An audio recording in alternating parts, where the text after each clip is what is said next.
We're at Kahalu'u at high tide, and it's early December, so the crowds aren't too bad here in terms of people. We're going to go see what we can find, expecting a lot of parrotfish at high tide. And that's what we found. This is a male bullethead parrotfish in his mating colors. They mate at high tide. And this is a hawkfish. He sits inconspicuously on coral and then eats little fish as they go by. Hawkfish.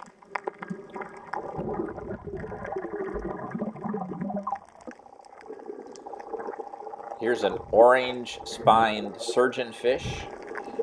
We're at high tide, so the waves are a little choppy, and it's going to move me around. This is a saddle-backed wrasse, so named because of the red band around him, orange band. It looks like a saddle. There's another male bullethead parrotfish in his breeding colors. Here's a school of brown surgeonfish. They're almost black, but this is an enormous school. It was lazily swimming by me. They have a very pretty blue line at the bottom of their fins. We'll take a look at one in a still here in a minute. But I was just drifting along with these guys. It's one of the largest schools of brown surgeonfish I've ever seen. They're called surgeonfish because they have a scalpel-like bony projection on their tails that they use to slice their enemies. Tangs are also surgeonfish, and you see their white surgeon's knife on their tail. So let me pause here for a brief second. We'll look at one of these.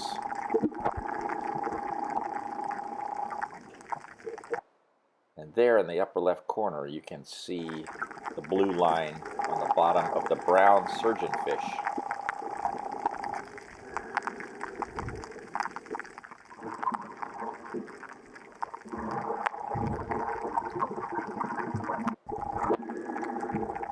There's the Moorish idol.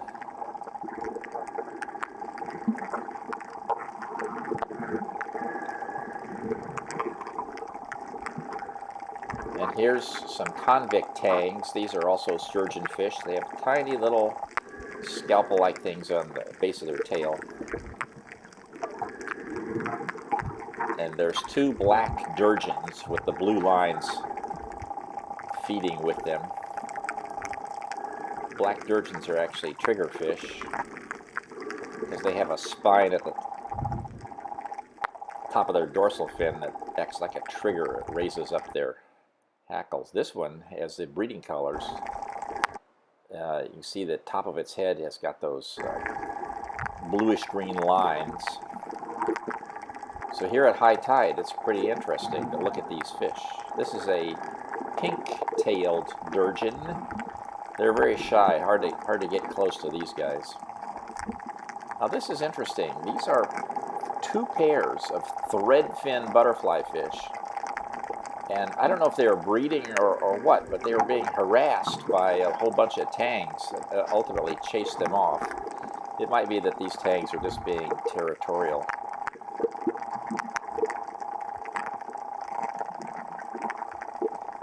You can see another parrotfish. I don't know which one that was.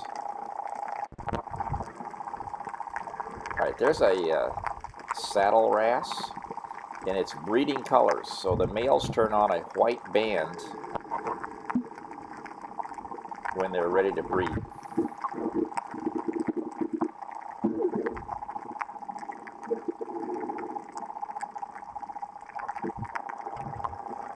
Another pink-tailed durgeon. We're going to see come along here. There's two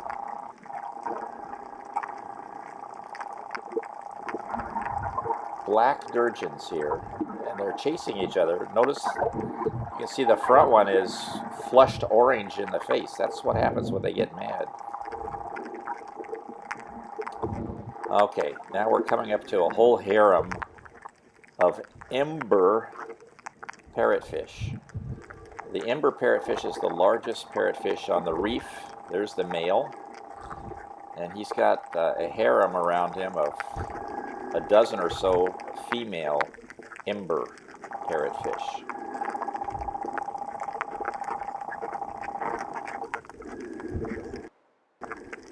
There's a still of him briefly. So there's the females. They're two colors. They're red in the front and light in the back. Presumably the name ember comes from the female colors and their bright red, sort of glowing ember face.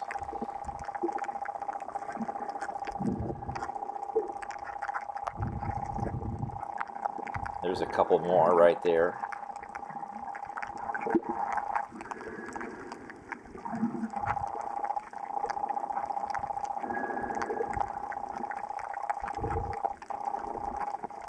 So that's the ember parrotfish. Now there's one more parrotfish we found, and that's the star-eyed parrotfish.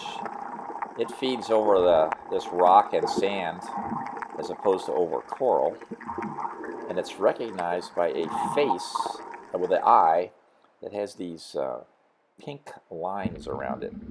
There you can see the pink lines around these eye forming a star shape.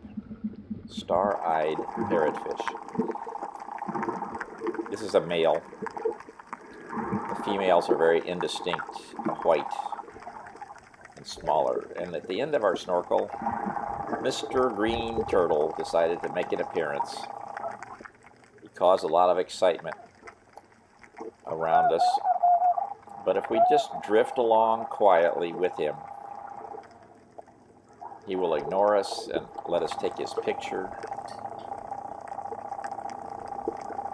And that's the end of our snorkel at Kahalu'u on December 9th, 2017.